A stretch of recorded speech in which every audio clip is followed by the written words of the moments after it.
l'UEMOA, l'Union économique et monétaire ouest-africaine. L'UEMOA, 8 pays, un destin commun, un espace économique harmonisé, ouvert et concurrentiel. L'UEMOA, votre guide au cœur de l'Afrique, des grands événements et des grandes mutations sur Africable.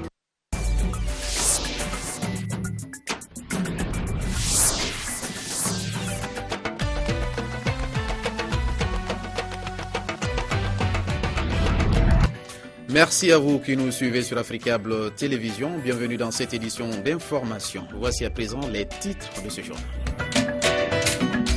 À Bamako, une marche pacifique, paix et justice contre l'impunité s'est tenue ce matin. Une initiative des organisations et institutions de défense des droits humains au Mali. Objectif, dénoncer les nombreuses libérations de personnes soupçonnées de violations graves des droits de l'homme.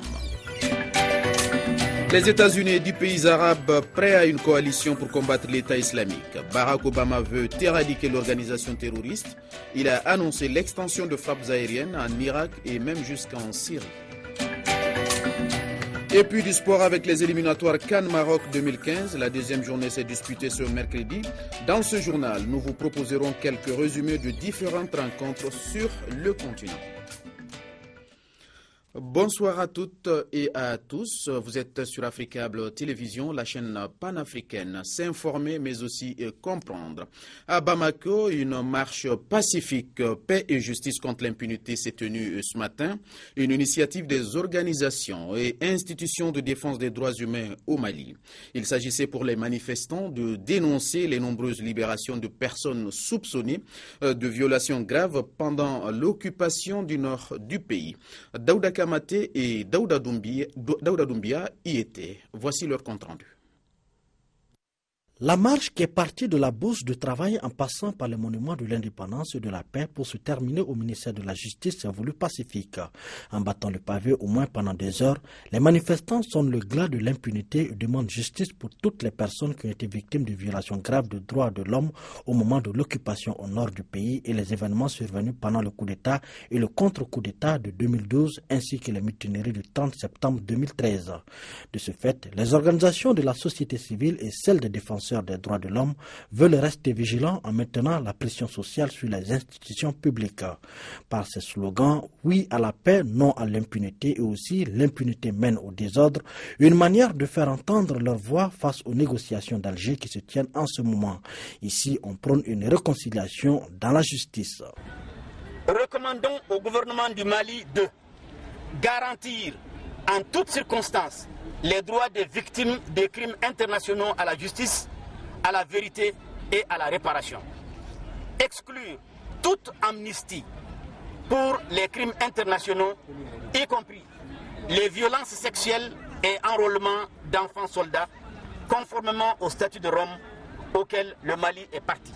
Après avoir reçu le mémorandum des manifestants, le ministre de la Justice dit s'inscrire dans la logique des organisations de défense des droits humains et travailler pour un état de droit au Mali. Mais sans langue de bois, il a tenu à donner une précision de taille. Nous ne disons pas qu'il y a l'impunité, nous différons la punition. Nous différons la punition dans l'intérêt de l'État. On ne dit pas impunité au Mali. Nous nous battons dans les mêmes rangs que vous. Mais nous sommes en face de certaines responsabilités que vous ne gérez pas, que nous devons gérer. Et devant ces responsabilités, nous sommes enclins à prendre des décisions. Et parfois, c'est des décisions qui peuvent être amères pour nous. Malgré la bonne volonté des autorités, les organisations et institutions de défense des droits humains n'entendent pas baisser la garde si d'aventure leurs recommandations n'étaient pas prises en compte. Toujours à propos de cette marche, écoutons à présent quelques réactions de manifestants. Nous sommes venus manifester aujourd'hui en tant que société civile parce que nous sentons que l'impunité est en train de s'installer dans notre pays avec tous les crimes qui ont été commis en République du Mali sur les femmes, les enfants, les populations. Nous voulons manifester contre l'impunité. Nous sommes d'accord pour la réconciliation, nous sommes d'accord pour la paix, nous sommes d'accord pour tout ce qui peut aujourd'hui nous unir. Mais nous ne sommes pas d'accord que des criminels continuent à être libérés, que des criminels continuent aujourd'hui à circuler et nous ne sommes pas d'accord. Je marche pour la promotion des droits. Je marche pour lutter contre l'injustice au Mali. Je marche pour dire non à l'impunité. Je veux qu'il y ait une réparation.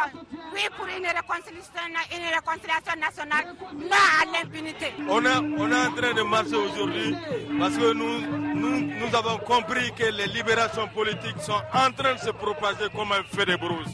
Donc il fallait sortir ce matin pour dire non, stop à ces libérations et stop à l'impunité.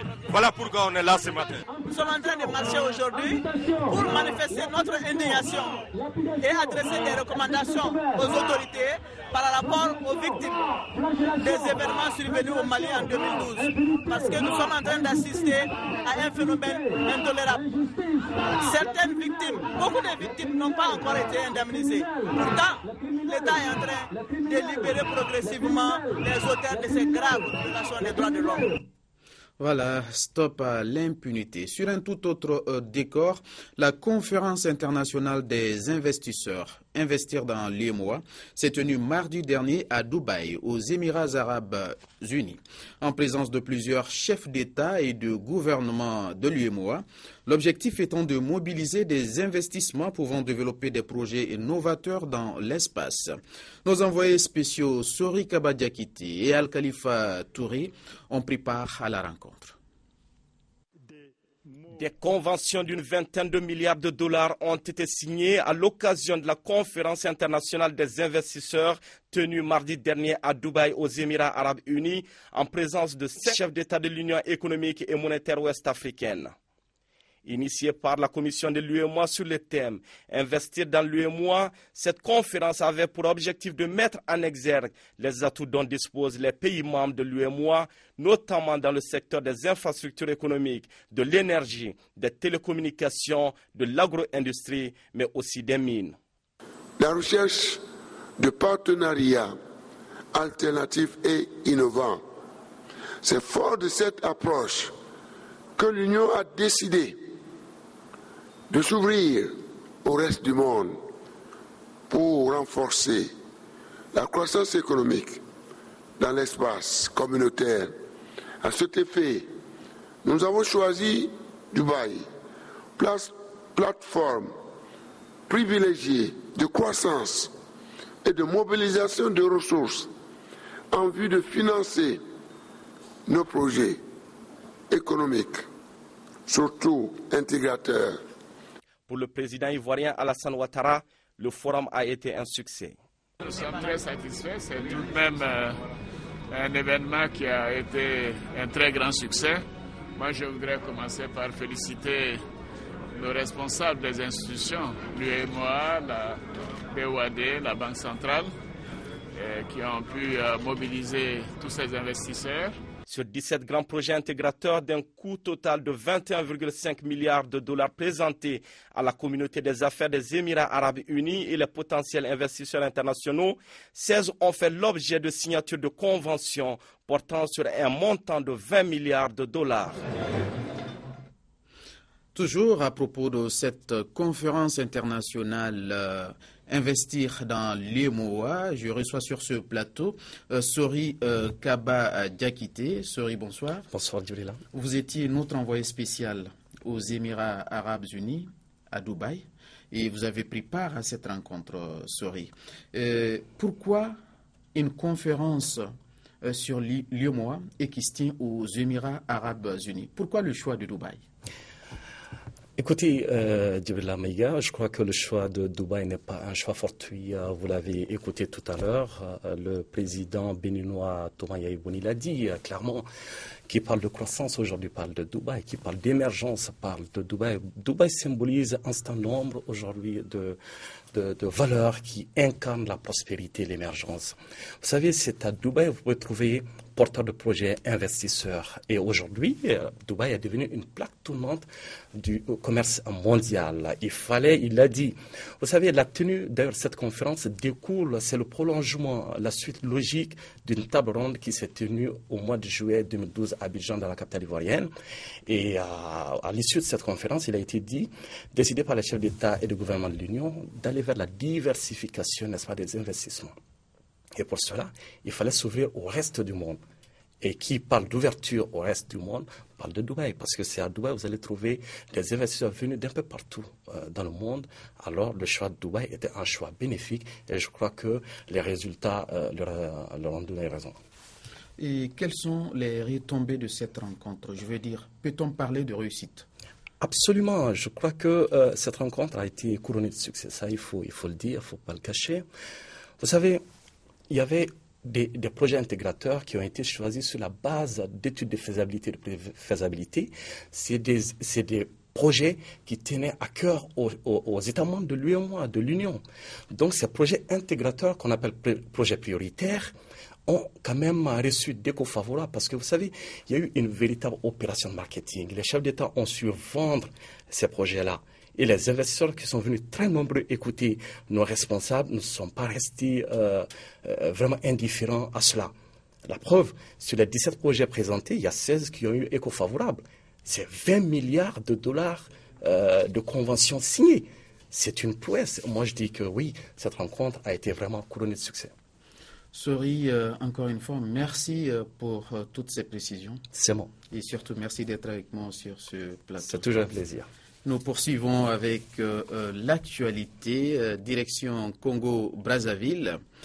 Le procès de Marcel Tchourou a connu son épilogue aujourd'hui. Le principal accusé écope des travaux forcés à perpétuité. Pour en parler, nous avons en ligne de Brazzaville notre correspondant Alain Chungu. Bonsoir Alain. Bonsoir Malga. Alain, parlez-nous de ce verdict. Comment le principal accusé a-t-il réagi? Ce matin, effectivement, la Cour a prononcé des verdicts contre non seulement Marcel Tchourou, mais contre un certain nombre d'accusés, notamment, ils sont 59 et 55 sont libérés. Marcel Tchourou, qui est le principal accusé, a écopé des travaux forcés à perpétuité. Et pour les autres de ses co-accusés, les peines sont parties de 5, 10 et 15 ans. Alain Chungu depuis Brazzaville au Congo. Merci Alain. À présent, l'actualité en bref et en images, une compilation signée Daouda Kamati. Au Congo-Brazzaville, Marcel Tchourou a été condamné ce jeudi aux travaux forcés à perpétuité. Il a donc été reconnu coupable de rébellion, détention illégale d'armes de guerre, coups et blessures volontaires et assassinat. Il avait été arrêté en décembre 2013 après de violents affrontements entre ses miliciens et l'armée en plein centre de Brazzaville. Les islamistes radicaux de Boko Haram ont encerclé ce jeudi la ville de Maïdougouri. Selon des notables locaux, ils prépareraient une attaque imminente contre cette grande ville stratégique du nord-est du Nigeria. La juge Massipa n'a pas encore terminé de prononcer son verdict contre Oscar Pistorius, mais les critiques fusent déjà en Afrique du Sud. Principal reproche adressé à la magistrate, son choix d'avoir exclu toute condamnation de l'ex-champion paralympique pour meurtre. Sans donner encore de date pour l'ouverture du procès, la CPI a indiqué dans un communiqué que la chambre préliminaire a rejeté la demande de la défense et que Laurent Gbagbo comparaîtra devant sa juridiction. Les États-Unis et 10 pays arabes s'engagent contre l'État islamique. La mobilisation s'organise donc. John Kerry a été dépêché au Moyen-Orient en visite en Irak, Jordanie et en Arabie saoudite. L'idée étant de convaincre les pays arabes de rejoindre la coalition. Et Barack Obama a annoncé l'extension de frappes aériennes. Officiellement, les États-Unis ne sont pas en guerre. Pourtant, la machine médiatique de la Maison-Blanche est en marche depuis quelques heures. Photo de Barack Obama avec son conseil de sécurité. Allocution télévisée solennelle à la nation. Tout ressemble à une entrée en guerre, sauf qu'il n'en s'agit pas d'une. Nous n'hésiterons pas à mener des actions contre l'État islamique en Syrie comme en Irak. C'est un des principes de base de ma présidence. Si vous menacez un Américain, vous ne serez jamais en sécurité. 150 frappes américaines ont déjà ciblé les djihadistes de l'État islamique infiltrés en Irak. Prochaine étape pour Washington, sans en préciser la date, des raids aériens sur la Syrie. La promesse également d'une assistance militaire aux rebelles syriens considérés comme modérés. En revanche, Pas d'envoi de troupes militaires au sol. Et dans cette guerre qui n'en est pas une, les États-Unis cherchent des alliés. John Kerry est donc en tournée. Amman en Jordanie, l'Irak, l'Arabie Saoudite ce jeudi. Les Américains veulent le soutien sans faille des monarchies du Golfe, inquiètent elles aussi de la montée en puissance de l'État islamique. C'est en tout cas le message délivré ce matin par le patron de la CIA sur la chaîne américaine CBS. Je pense qu'il y a un risque de déstabilisation de la région dans l'ensemble. Et nous savons que l'État islamique regarde au-delà de cette zone pour porter des attaques. Ils ont même dit publiquement qu'ils menaçaient les USA et l'Ouest. Une crainte exprimée, justifiée par la Maison-Blanche. Et les médias américains de joindre les images à la parole. Ces porte-avions américains en attente au large de l'Irak. En clair, dès que le président américain en donnera l'ordre, les premières frappes aériennes en direction de la Syrie et des djihadistes seront effectives.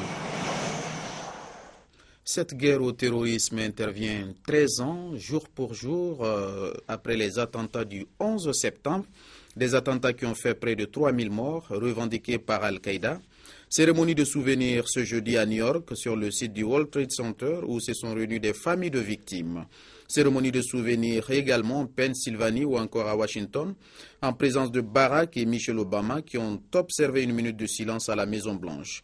Les drapeaux étaient en berne aujourd'hui. 10 sports pour refermer cette édition avec les éliminatoires Cannes Maroc 2015. La deuxième journée s'est disputée ce mercredi. Dans le groupe B, l'Algérie a pris seule la tête après sa courte victoire 2-1 sur le Mali. À Yaoundé, le Cameroun a dominé la Côte d'Ivoire 4-1, tandis que le Burkina Faso réalisait une excellente opération à Luanda face à l'Angola. Les étalons se sont imposés par 3-0.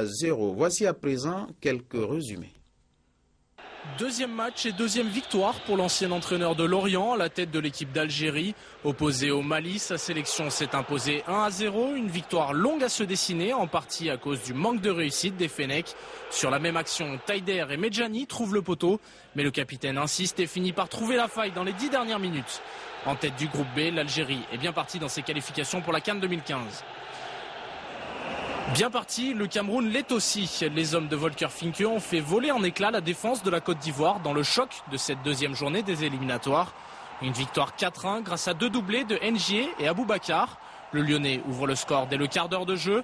Yaya Touré aura beau égaliser, les Lions sont bel et bien indomptables. Aboubacar profite d'une superbe passe de Choupo-Moting pour redonner l'avantage au Cameroun. L'attaquant du FC Porto creuse l'écart d'une belle frappe enroulée en début de deuxième période. Et NG met fin au calvaire des éléphants après un superbe enchaînement en pleine course. Le Cameroun prend donc largement la tête du groupe D et a marqué les esprits face à son principal rival.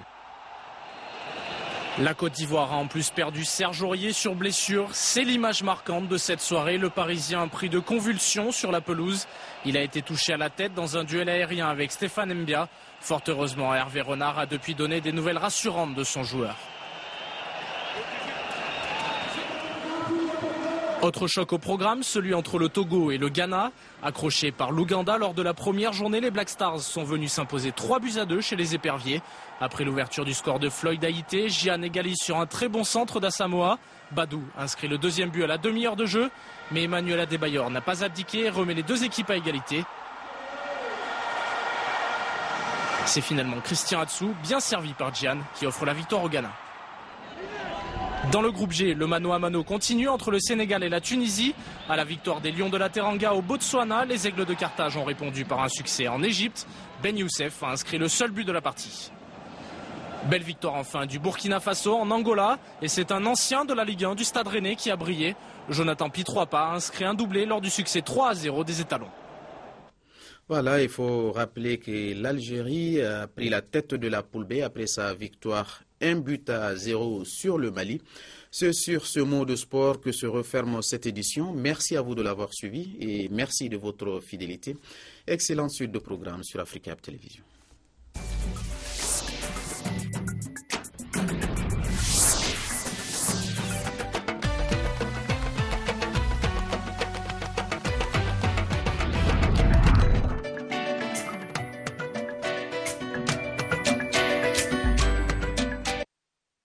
Lui et moi, l'Union l'Union économique et monétaire ouest-africaine.